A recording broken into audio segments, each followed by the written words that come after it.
Short-form video trained your focus down to 47 seconds. Not broke it, it was trained into you, like a muscle drilled to do the wrong thing. A scientist named Gloria Mark spent 20 years timing exactly this, and watched that number keep falling. But here's the part she can't fix, and you can. I'll show you how to train it back, starting tonight. I went looking for how a video app could reach into your head and do that, and the trail led somewhere I didn't expect. Not to screen time, not to some detox you white-knuckle for a weekend. The hours were never the problem. It was what those hours quietly taught your brain to do. Underneath all of it sits one reflex, older than writing itself, and short-form video found it and took it over.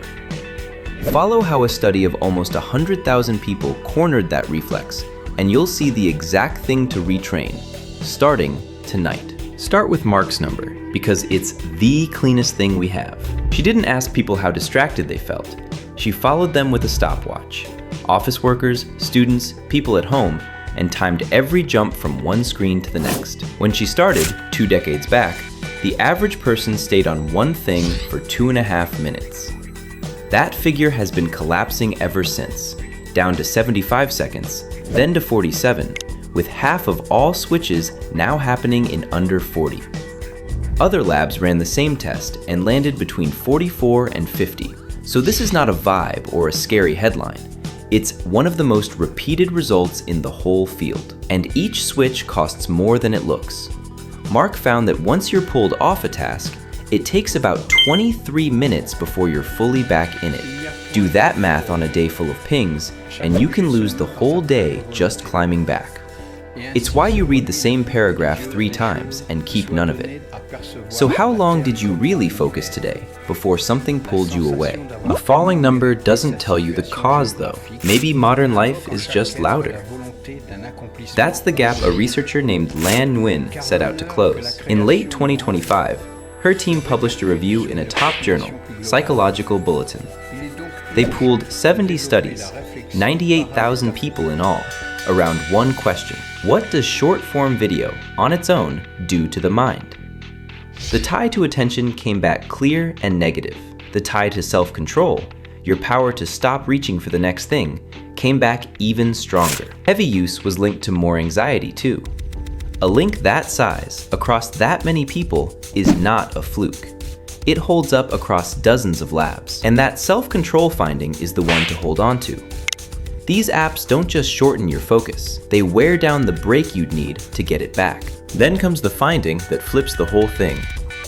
When the team lined the studies up, the harm didn't track with how many hours people spent. It tracked with how out of control the scrolling was. The reach for the phone you never chose to make. 2 people can lose the same 90 minutes. The one who spent it in a twitchy, helpless loop takes the bigger hit. So the advice you've heard your whole life, just cut your screen time, was aimed at the wrong thing. The clock was never the problem, the pattern was. Now, the studies come with a limit, and I won't hide it from you. Most of them are snapshots, not years-long films, so on their own, they can't prove which way the arrow points.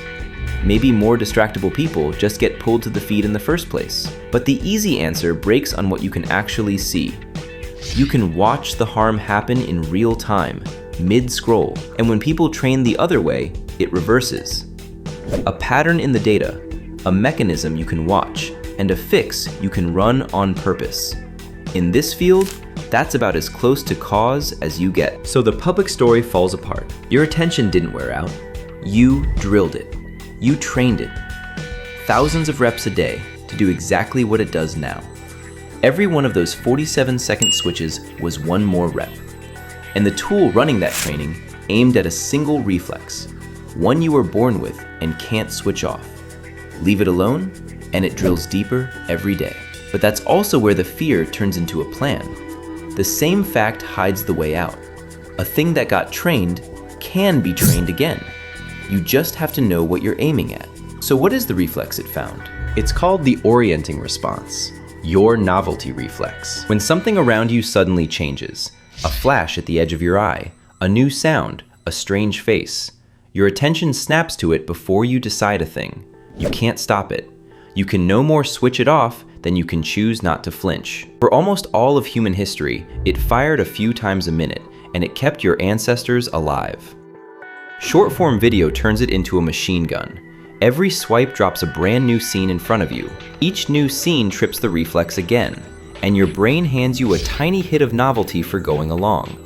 A signal so steady that scientists can watch it light up a brain scan the moment something new appears. It's like a smoke alarm that can't tell a house fire from a struck match, wired to a feed that strikes a fresh match every second your thumb keeps moving. So 47 seconds was never the limit of what your mind can do. It's the beat you drilled it to expect. And while that reflex fires, something quieter and worse goes on underneath. Scans from this year found something strange. Short-form video can grab your attention almost fully, while it blocks your brain from turning any of it into a memory. In one test, people scrolled a video feed for a while. Then they were checked on a small thing they'd been asked to remember to do later. Their score dropped to near random guessing. The same test after a text app, or normal long video, showed no such drop. Another study found that even a short burst of the feed left people worse at getting ready for what came next. So you can pour an hour into scrolling, feel fully locked in the whole time, and walk away with nothing your mind can keep. Worse, you'll often feel like you learned something. That sense of being absorbed is strong, and it's a lie the format tells. Now set those two facts next to each other, and something unfair shows up. You've been trying to beat this with willpower, a promise to yourself, a timer app, a strict Monday morning. But willpower runs on the very system these apps spent years wearing down. Same self-control Nguyen's data showed getting hit the hardest. You're sending a tired referee into a fight with a reflex older than your species. You are not weak for losing that fight. You were never fighting on fair terms. And the moment you stop calling it a flaw in your character, you can finally do the thing that works. Stop fighting the reflex head on. Start retraining it. Because attention trains in both directions. In careful trials, people who spent 10 minutes a day on plain focus practice measurably improved how long they could hold their attention. Some in as little as 4 weeks, with brain scans that changed to match. 10 minutes, 4 weeks. The same muscle that got trained down climbs back up, for about the cost of one short video a day. So the plan is 4 moves, each one aimed at the reflex instead of at your calendar. It opens with pure measurement. You change nothing. You just count every time your hand finds your phone for no reason. And soon, you're holding your own version of Mark's number. That same move, the autoplay goes off. And so does every feed that rolls the next clip on its own. That is not a detox. It's taking the striker away from the match. Then the 10 minutes come in. You sit with one thing, your breath, a page, a single task. And each time the mind bolts, you catch it and walk it back. That catch and return is the whole rep, the exact reverse of a swipe. From there, the block stretches.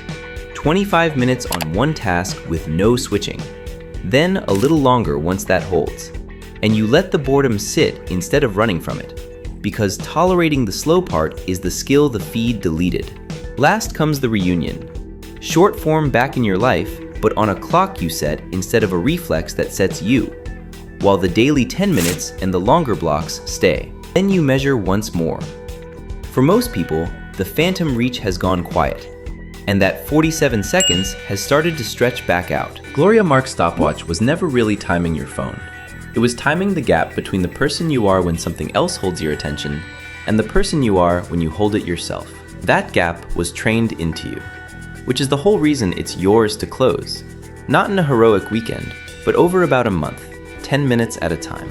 I'm building this series around the small, boring mechanics of taking your mind back from the things built to grab it first.